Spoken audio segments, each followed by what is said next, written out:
Hey, Shane Button here with Jenna Stewart of the Reklaws, and you guys have had quite a good, last run with your single, of course, with Drake Milligan, Honky Tonkin About. I want to talk a little bit about that and some new stuff coming up. Hopefully, we'll be able to dive into that. But let's talk about the single that you just, had some massive success with. First of all, getting to partner up with Drake. How did that come about? I mean, the pairing was fantastic. You guys complemented each other very, very well. But how did that all come to be? First of all, thank you guys for pushing it and believing in it and letting the fans love it as much as we did. Honestly, the number ones only come around once in a while, so it means a lot. So truly, thank you guys. That happened because our manager, I think, met Drake's manager, and they were like discussing possibilities, and they talked about America's Got Talent, how Drake had his start and everything there, and how he wants to come to Canada. And they were like, "Well, we have a band that we could all have a little song together." And we had written this song months before, and Jenny, you're frozen again, just in case you didn't know. We'd written this song months before, and we sent it to Drake's team, and immediately they were like, "This seems like perfect. We don't have anything like this for Drake. Like, this is like amazing." And then Drake said to us, we didn't know necessarily a ton about his past, but he was like, "This is my first number one. This is my first any recognition of any sort for music. So thank you guys so much." That's awesome. He's a star. He's a star in our eyes. So when you said you had the song written, were you guys planning to just do it yourselves and then this opportunity came about, or were you trying to find someone to duet with?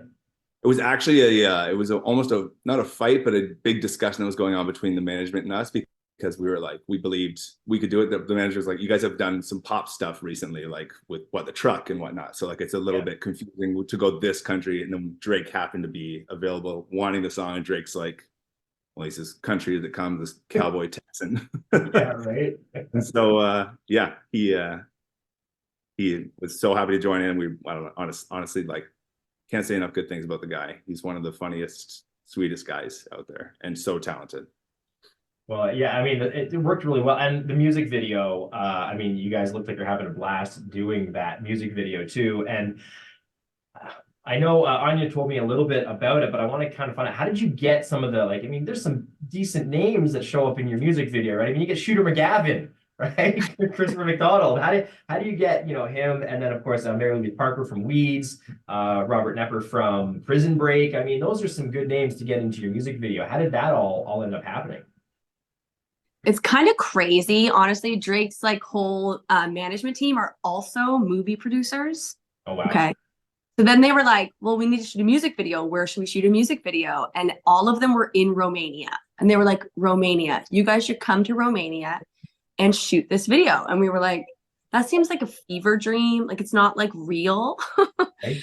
But it ended up being very real. And we had to be there shooting a music video within 4 days. We decided it. And we're like, "Okay, we got to go there. That's what we're doing." And we flew there. It was a 12-hour flight. We were there for 3 days and we flew home. And all of those actors were there in the movie that they were shooting. And so they were you have access. They were on set, and they were so excited that there was people from North America coming to Romania. So they just wanted to come on set and talk and hang out. And we were like, "Of course." And they came in the garment, and it was 100 million degrees outside, but it was one of the coolest days of our entire life, for sure. It was really hard for me because everybody in my entire childhood and still call Chris McDonald Shooter McGavin. So I was like, "Shh, Chris, you want to take a photo?" I don't know him, but I imagine he gets that a lot. He's probably, I would hope, okay with it, because I mean that's obviously what he's known for, right? I mean other stuff, but that's probably his highest profile thing. Jen, I have to ask, the guy you throw out of the bar, after you throw him out, he doesn't move. Is he okay? Is he alive? Honestly, he shouldn't move. He smacked my butt at least 15 times during those shoots. It was so funny though. He knew that this is what he was doing. And every time he saw my butt, he'd be like, "I'm so sorry. I'm so sorry." And we're like, "It's okay. This is what we're doing. You're supposed to do this." But it was very good. I didn't throw him out, obviously, at the end of it all, but well, just funny because it stays on him for a second and he doesn't move, and you're like, "Well, I hope he's okay." Showing how strong I am. I'm very strong. I mean, you guys grew up on a farm, right? You've got that farm strength, so That's right. You ever thrown a bale of hay? A bale of hay will give you muscles you didn't know you had. Yeah, my sister done a lot of horseback riding, so I spent time on farms, and I tried to pick some of those up and went, nope, this is not for me. Thank you. It's So, so true. that's a good segue though into your upcoming song. I don't want to give too much away. I don't know what's been released yet. I know we're still a little bit out. In the beginning of February it comes out, but the new song, what you can talk about it. Hopefully, I mean it's I don't want to say it's a stripped down song, but it's more acoustic than electric compared to the last few singles. I guess that's probably the best way I can describe it. You can, a lot of acoustic guitar kind of bleeds through, which I think it's a fantastic sound. What can you say about this? I'm not really sure where we can go with it because it's not out yet. It's not even streaming yet anywhere. Right. No, it's not on streams, but it's we kind of teased on TikTok and Instagram and whatnot. But honestly, it just feels, this song feels so much like Jen and I, feel so Reklaws. We've done like a lot of features like with Drake and Jake. Right. But like it's been awesome. But this feels very much like we're coming home in a lot of ways, like coming back to the farm. And like it's called I Grew Up on a Farm, but it doesn't necessarily mean you have to be from the country or grew up on a farm to love it. It's more so we're saying like country is the biggest genre right now. Everyone realizes that. Billboard is like proving that, but it's one more like recognition of like I was country before country was cool. And it's like to all the fans, like thank you for the last 10 years basically. Yeah. No, we wrote it in December, I think December 15th, and then our management heard it, they're like, let's do it. That's a quick turnaround. It's the quickest turnaround we've ever had on a song. It was usually we hold on to a song for like a year and a half, 2 years. Some songs we have for 5 years and put out. Wow. But this one was the fastest ever. And I think it was just, we were all in the moment and it felt like this is exactly what we need to put out. It's been a crazy 3 years for us, on a personal level, on a work level. And it felt a lot of that 2 years, we went back to our roots, went back to being with our family and what was important. And I think this song was a great wrap up of that time to be like, no, these are the people that we are, and we're proud of it. And I think that is what country music is too. That's what makes a country music fan. They're so proud to be country music that we're just excited to write something like this and to be able to put it out and allow people to feel that proudness again, because that's what we want.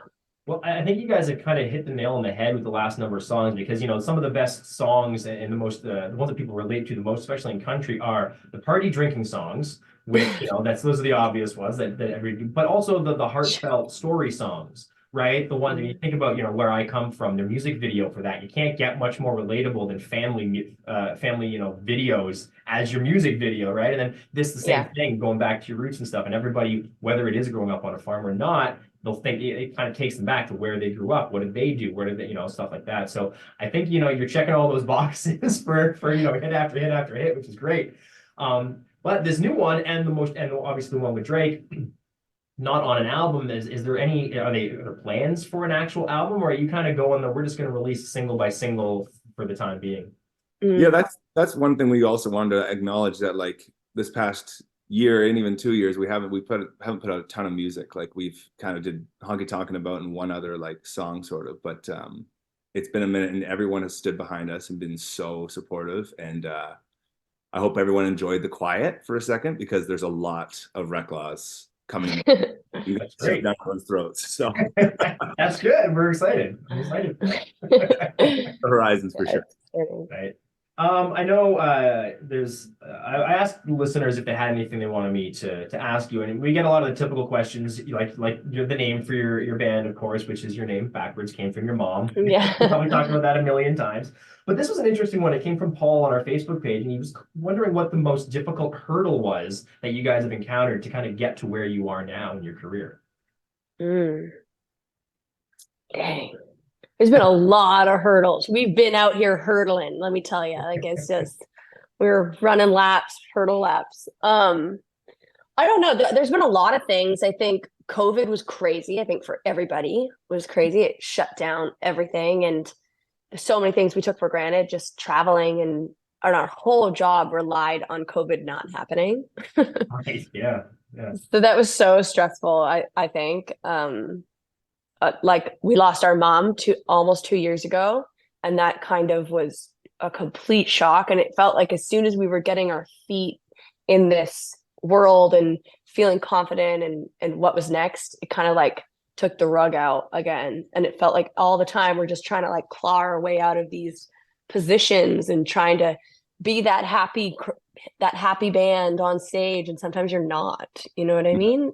Yeah. And yeah, I would say there's been a lot of hurdles, but I think that's what's made us stronger, and it's given us like reasons to write songs. And yeah, I want to build on what you're saying, because it's like you're explaining these things, because it's like not just one thing. It even started way back, like I want to say 2010, 2011. We were like, we want to be Florida Georgia Line of country, but brother, sister, girl, boy, like thing. And everybody, not everybody, but a lot of management, a lot of people were like, that's not a thing. You'll never make that a thing. That will never sell. People don't want to see this thing. If you're going to be a male female duo, you have to be like Lady A. You have to be love songs. You can't be party. You can't be it. So I was like, we want to be Florida Georgia Line though.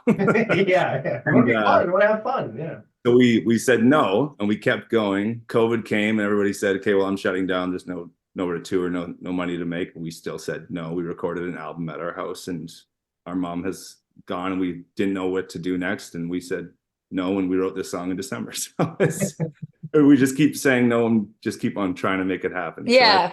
So our only advice is just, if you are reluctant and just keep on trying and believing in yourself, it will pay off. Yeah, there's something to be said for, you guys know yourselves, you know what you're good at, you know what to do, right? You know what you're going to thrive doing, and if you enjoy doing what you're doing, and it's something that you're good at, the success will come. And I think that's proof of that, right? Like, you bet on yourselves because you believed in your own abilities, right? So 100%. And people will always try to shut you down. Even the more successful you get, the worse it gets. So yeah. You just believe in yourself. Yeah. One other question that came on Facebook, Dwayne was wondering, what do you remember from the first time you played Honky Tonkin About live? Do you remember where it was? Because he said he was at the show, and you said it was the first time. So I'm wondering if you remember if it was. Oh, I don't know. Do you know? I feel like it was, we were staying at it was like that hotel that looked like a boat. It was Canada Day weekend, because we had to put the song out. Oh, Kita. Maybe. Really? No. Shit. That's okay. He said he was at one of your smaller, kind of like a small hockey arena show in Quesnel.